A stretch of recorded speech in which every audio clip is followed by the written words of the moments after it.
Welcome to the Talkin VAWLS Network. My name is Boogie Bentley, and we are giving you the scouting report for the game against the Pitt Panthers coming up this Saturday inside of Neyland Stadium, 12 p.m. kickoff. We've talked about it all year long. This is a huge game for Tennessee. They took care of business against Bowling Green last week, and yes, it was ugly at times on offense. I get it, but as the old saying goes, you make the most progress between week one and week two. But in this video, we're going to focus on Pitt, who is coming off of a dominant performance against UMass this past Saturday.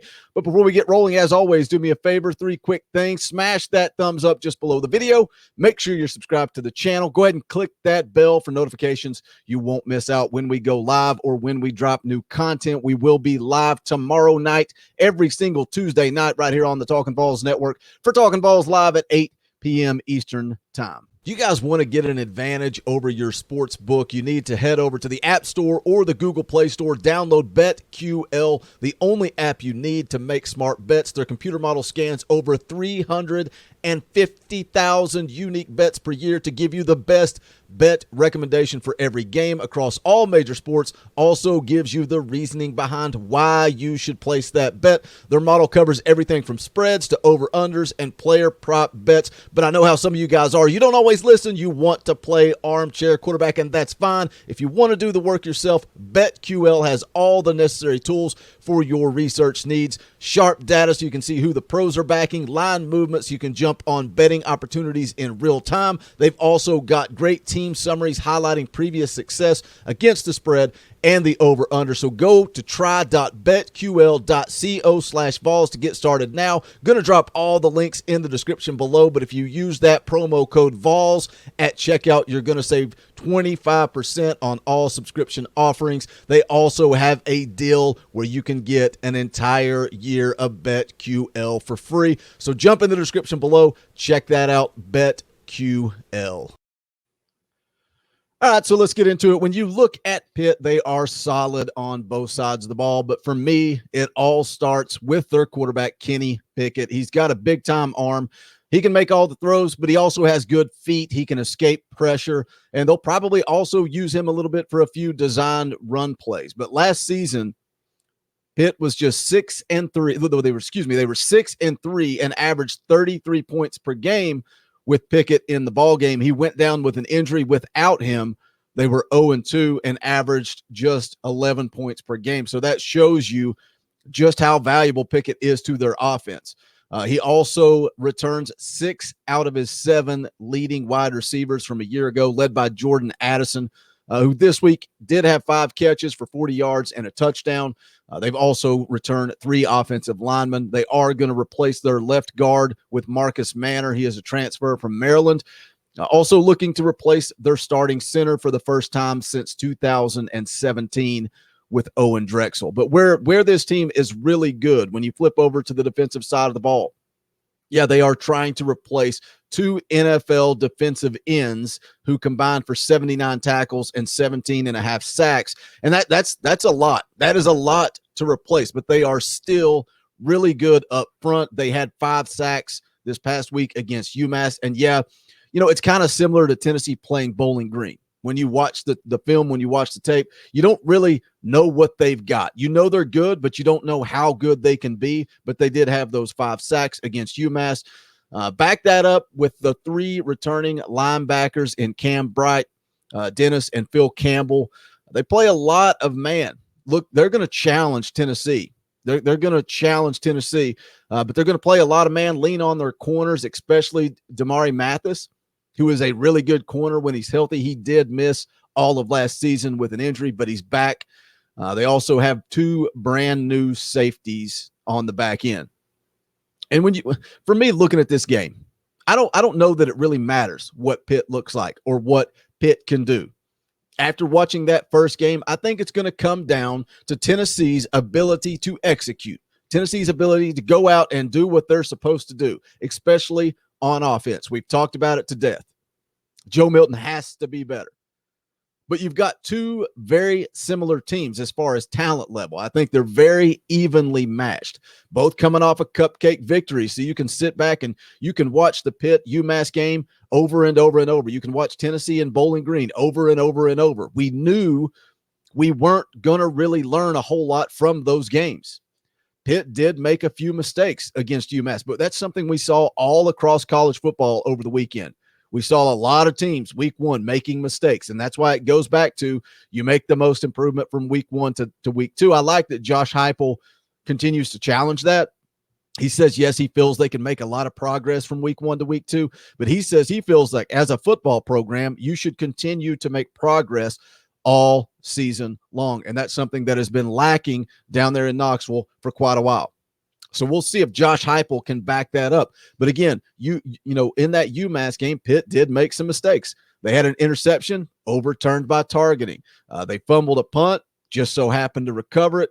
They had a couple of drops. Their wide receivers dropped a couple of balls, had a touchdown that was dropped, turned into a field goal.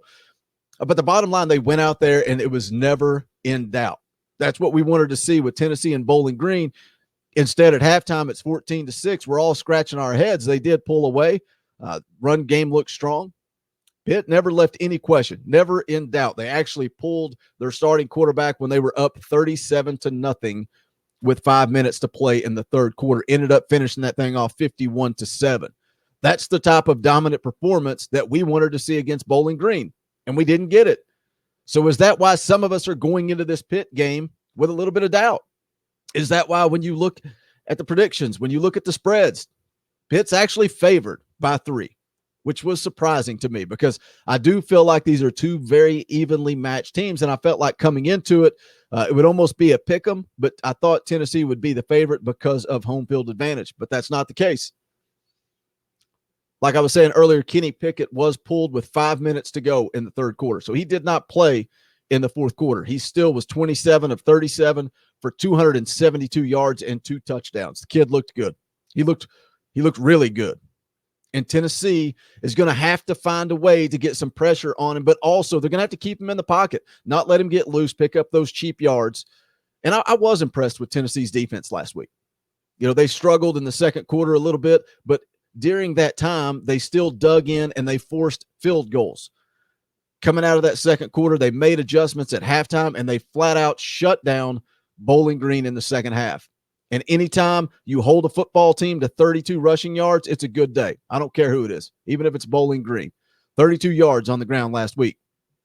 Felt like the defensive line got some penetration. Then Bowling Green kind of switched things up. They started going quick, trying to get the ball out fast. That's how you change the course of a game.